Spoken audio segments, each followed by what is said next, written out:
তো আগের ভিডিওতে আমরা দেখেছিলাম যে হচ্ছে Next.js এ কিভাবে redux টুলকিটটা সেটআপ করতে হয়। সো তখন আমি দেখাইনি যে dev tool-এ কিরকম দেখা যাবে।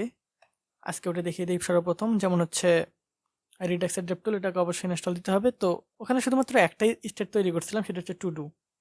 সেই to do স্টেটটা এই যে এটা।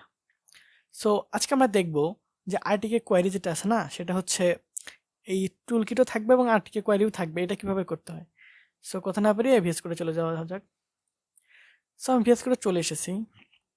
এখন আমি যাবো হচ্ছে রিডাক্স ফোল্ডারের ভিতরে, কারণ আমি এর ভিতরে সব রিডাক্সের কাজগুলো করছিলাম। এই স্টোরের ভিতরেও কনফিগার করতে হবে এবং হচ্ছে একটা বেস কোয়ারি বানাতে হবে। আমি একটা বেস এপিআই বানিয়ে নিই। এটা হচ্ছে বেস এপিআই ডট জেএস। এখানে হচ্ছে আমার বেস এপিআইটা হবে। ইনজেক্ট ইনপয়েন্ট ওগুলো হচ্ছে চাইলে করতে পারেন, ওগুলো হচ্ছে অন্য কোনো ফোল্ডারে রাখতে পারেন। এই বেস এপিআই এই জন্য দিলাম কারণ এটা হচ্ছে মেইন এটা, আর এটা সাব হিসাবে ধরেন ইনজেক্ট ইন পয়েন্ট বা এগুলো থাকবে আর কি। সো ওগুলো হচ্ছে মেইন পয়েন্ট না, যেটা মেইন পয়েন্ট সেটা নিয়ে আলোচনা করা যাক। সো আমাকে দুইটা জিনিস ইম্পোর্ট করতে হবে। Import from redux redux toolkit /query/react। এই রিয়াক্টটা এটা হচ্ছে স্পেশালি রিয়াক্টের জন্যই বানানো, এই জন্য হচ্ছে /reactর ভিতর থেকে আপনারা নিতে পারবেন। এর থেকে নিলে একটা হুক তৈরি করে দিবে ওরা। সো এখানে দুইটা জিনিস লাগবে, একটা হচ্ছে ক্রিয়েট এপিআই আর আরেকটা জিনিস হচ্ছে ফেচ বেজ কোয়েরি। এই দুইটা জিনিস পেয়ে গেলাম।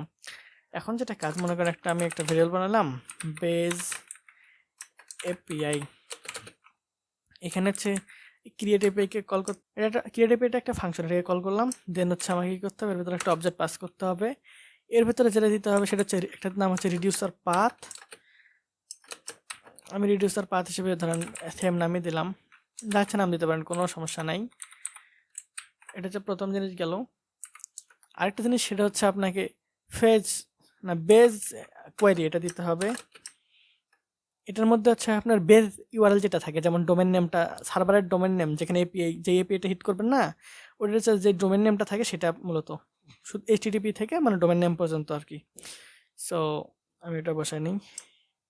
এখানে হচ্ছে তারপর এর ভেতরে কি দিবেন, এর ভেতরে যে ফেজ বেস কোয়ারি আছে না, এটাকে দিয়ে দেবেন ফেজ বেস কোয়ারি। এটাকে কল করে এর ভিতরে একটা অবজেক্ট দিবেন।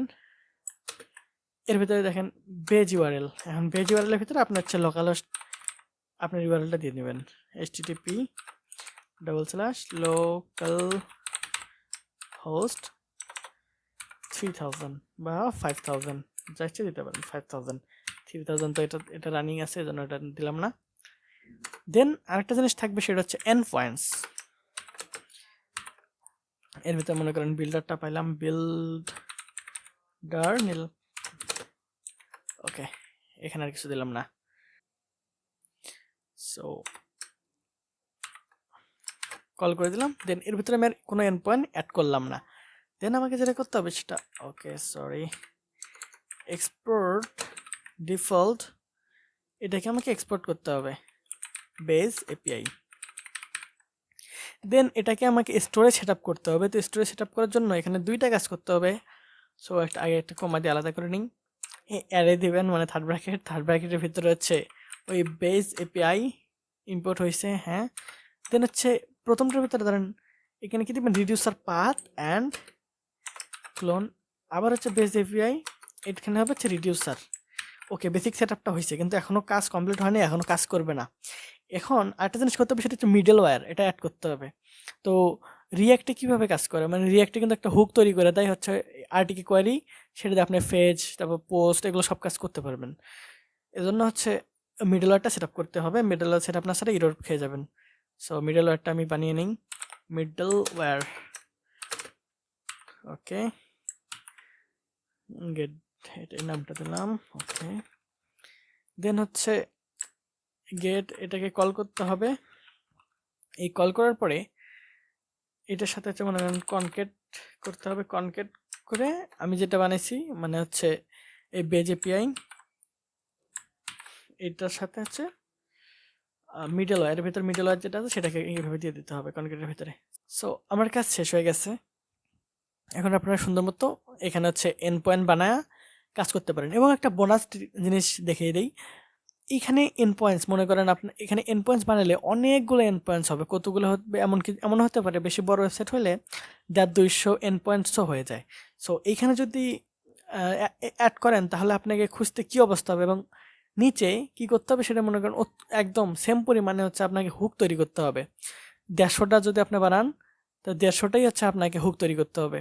এজন্য আরেকটা উপায় কি, সেটা হচ্ছে মনে করেন একটা বিভিন্ন ফোল্ডারের ভিতরে রাখতে পারেন। আমি এখানে শুধুমাত্র দেখিয়ে দিই। মনে করেন এখানে হচ্ছে ধরেন যে কোনো কিছু দিতে পারি, ইউজার এপিআই ডট জেএস, এখানে হচ্ছে কনস্ট ইউজার এপিআই দেন বেজ এপিআই, এটাকে কল করবেন। রিকোয়ার আছে মানে কমন যে এটা আছে, ওটা কোনো সমস্যা নেই, ওটা আপনার সুন্দর মতো ইম্পোর্ট সিনট্যাক্স দিয়ে করতে পারবেন।